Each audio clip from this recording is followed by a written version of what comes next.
আমি কিছুই চাই না, আমি বিচার আপনারা করতে পারবেন না। আপনাদের এই ধরনের কোনো রেকর্ড নাই, আপনারা পারবেন না। আমার মেয়েও ফিরে আসবে না। আপনারা বিচার করতে পারবেন?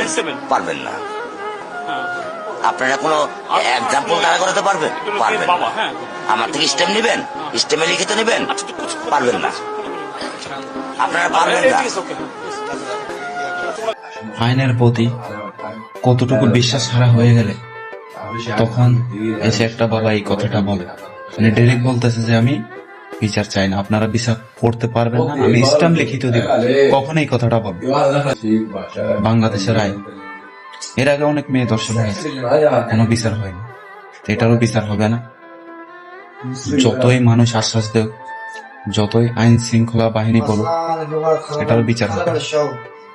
এদের কেমন বিচার দেওয়া হোক, এর দেখা দেখি বাংলাদেশে যেন কোনো মায়ের সন্তান দর্শন না হয়, এমন শাস্তি দেওয়া।